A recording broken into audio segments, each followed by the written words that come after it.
Hello tanks and tankettes, welcome to a Chaffee game, and this is a game of my own. I'm trying to get back into scout tanks now that the new higher tier scouts are in the game.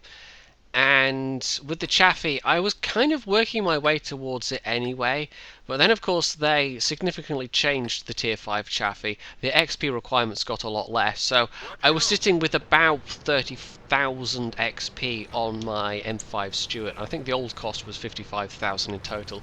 So when the new Chaffee came along, only costing like 14,000, I was left with a bunch of XP to convert to free XP, which I did. I think it's probably the biggest chunk of XP I've ever converted to free XP like that. But it meant I could just basically unlock the new Chaffee right away, and I did. And I've been having a reasonable amount of fun with it. Now I'm going to say, as a scouting game, this match was not a total failure, but it was not a particularly great game. You can see there a Walker Bulldog, the tier 7. For one thing, I go to this position thinking I'll passive spot, and this is actually the wrong bush. You can spot the opposite ridge from this clump of bushes, but the bushes that you want to be in for spotting people crossing, the people that the M24 Bulldog has spotted crossing, that's actually to my right, and he's not even being in a bush, he's just driving around spotting those guys. So I probably wouldn't have spotted these guys regardless, but I didn't really start off with a good, I just totally picked the wrong place to go to. So I'm very, very rusty when it comes to scouting. I used to always play more of an active scouting role anyway, and that's kind of what this match is more going to be. In fact, it's not really even going to be active scouting, it's going to be me running around doing damage and securing kills. So this is, as you can see, a tier 8 match. It's not the best matchmaking that this tank can get, but still it's better than you used to get with mid-tier scouts. That's one of the things that they have improved a lot, is the scouts generally now get kinder matchmaking than they used to. So I have realised my folly. I have realised that is a totally useless bush for actually spotting anything from. So I moved to the correct bush. But the thing is, it's now way too late to really spot anything crossing. However, I do light up just the corner of that Ferdinand who's just got his bum poked out there. It's enough for me to spot anyway. And I'm withholding fire. I'm hoping that other people will hit this guy. But obviously there's no artillery in this game, so that, as a scout, there's less fire support from artillery. You're not spotting for RT particularly, but you can still give the team intelligence. Now this T-34-2 looks like it's moving up. I could try for shots on the sides of this Ferdy, but I don't know. I possibly could have tried to get his axle. The thing is though, this gun, I mean, it's alright for side and rear shots, but if you're trying to track somebody, yeah. So the T-34-2 is coming up. I figured I'm going to be spotted soon anyway, so I just fire and back off. Unfortunately it bounces. This gun's alright. I think it's got, what, 99 average pen? We can just quickly check. 96 average pen with 110 average damage. It's okay. If you get round behind somebody, it fires reasonably quickly. It's not the most accurate gun in the world, but it can rack up the damage if you are dealing with, if there are people who are not focusing on you, they're focusing on, say, the tier 8 heavies that happen to be on this flank, then it's good for being sneaky. Although I think I caught the back of his turret there and it actually managed to bounce.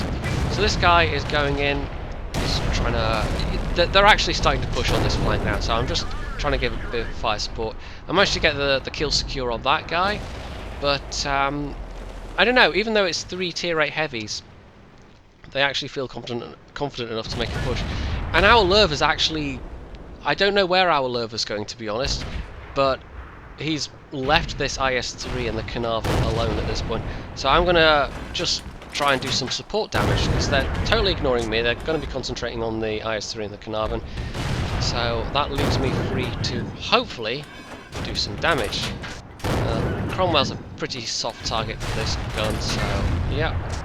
It's very bold of him to go up against 2 tier 8 heavies, but of course he did have backup, and he was hoping his backup would be more adequate maybe. So the Carnarvon's died, unfortunately. That Super Pershing is now starting to look at me, but the IS-3 is still in good health. The Lurver's basically been out of this engagement entirely. I don't quite know why he decided he was going to flank in a Lurver. It's not the fastest machine ever. And there we go, with the T-28 prot that's all the way back there, actually manages to kill that guy. So it's just the M6 on lowish health. I know his sides and rear are very, very weak indeed, so I'm just going to use my speed advantage and whiz in and hopefully kill this guy. Yep, there we go. So that's the kind of opportunistic kill that light tanks are quite good at if you've got enough speed. And if they're not looking at you, basically. So we see there the 30 in the low, the lower, rather, he's taken a bit of damage, and so is the 30. So the 30, they might have actually been trading blows. You know, he hasn't been totally useless, I guess. But it's not like the 30 was a major threat to that engagement that we were just in anyway. And oh, hello. Okay, enemy scout, type 62. He's tier 7, I'm tier 5. This might go badly. He actually does track me, but somebody tracks him in return. That's fine. And I'm expecting to at least take some damage out of this, but actually, you know what? No. Okay, well, that was a nice bit of free damage for me. So I'm still thinking the 30 will, the low will need some help with the 30, but actually no, he manages to take the guy. It's down to his last bit of health, but we've pretty conclusively won at this stage, so it's just a matter of trying to get a bit more damage if I can. So there's a Pershing in the middle there, the Type 59 is over on the west flank, and there's also a Panzer IV-S around somewhere, who, given the fact that he's bottom tier and he hasn't been spotted, my guess would be he's camping along the A line somewhere. He's just parked himself back there and was literally just gonna sit there the entire battle and just rely on his team to win and, you know, farm some free credits essentially, because he basically didn't have to do anything except drive up there. So we know where the Pershing is. I'm just going to do a drive by, maybe try and spot him. Oh no, somebody else spots him and he's there. So okay, T69's low health, he might be going for that guy. And this is, I go in quite aggressively at this stage because I know that there are multiple enemies, multiple friendlies rather. There's only one enemy, and if I want to do some damage, he might hit me, but I've got full health. It's also saving our T69 from being killed potentially, so this is just occupying his attention. Bulldog goes in, but I get the kill, so that's quite nice. That's 4 kills. Yes. Not even that much damage, 1385, but 4 kills. I have no idea if I've gotten any spotting or assistance damage at this stage, so I guess we'll see at the end of the match.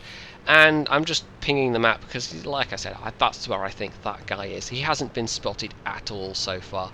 So if you're gonna camp and just do nothing and be useless to the team on this side of the map, that's pretty much where you do it. And there he is, Panzer IV-S. Who, I don't know if he's botting, I don't know if he was just not a very good player, but yeah, that's the last guy. I did actually hit him on the move, but it bounced unfortunately. So let's take a quick look at the scores, and this was actually my ace tanker game.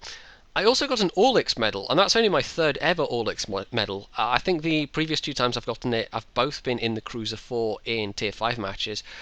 I actually had there 3 kills that were Tier 7 or higher. Obviously the M6 was a Tier 6, so you know that doesn't count, but the Pershing, the T34-2 and the Type 62. So that was quite nice. I also had a bunch of the new ribbons. I'm not even going to go through them all because the new ribbons and awards are, there are some matches where you'll get results like this and it's just like, oh, okay, that's a whole bunch of stuff. And mostly it's just fairly minor. It's not even really achievements, it's just, you know, hooray, you did at least 1,000 damage, or you got at least 1,000 spotting damage. In this case, exactly 1,000 spotting and assistance damage. Or you did more than your own tank's hit points worth of damage, or, you know, there's awards for turning up and playing, you know, half decently, basically. So, yeah, but the Orlix is nice, and it wasn't, I don't even know which match this was, but I'd done maybe less than 20 matches at the time of doing this particular battle, and to get the ace tanker in that, you know, that was quite nice. And it was a fun match, and this is it's just a fun little tank generally, so I think the grind to the Tier 6 isn't going to take me too long. I've got no idea what the Tier 6 is like, but I think it's pretty decent. And then, of course, the M41 Walker Bulldog after that is quite nice as well. However, I'll probably, in terms of the Tier 7s, I'll probably get the LTTB quicker because I've got the MT25 already, and I've had that for a very long time. It's just, I haven't really played it that much, and I could have, knowing that there was going to be a Tier 7 coming off that, I could have unchecked the checkbox that puts all the XP onto your crew, and I could have just ground out some XP on that and given myself a head start, but I didn't, and I don't really know why. But anyway, but yeah, I probably will get to the Russian Tier 7 quicker than I will the American Tier 7. But they both look like they could be alright. So, you can do the usual things. You can leave any comments below, you can hit the like button, you can check out my various social media pages, accounts, whatever. You can subscribe to my channel, and as always, stay tuned for more.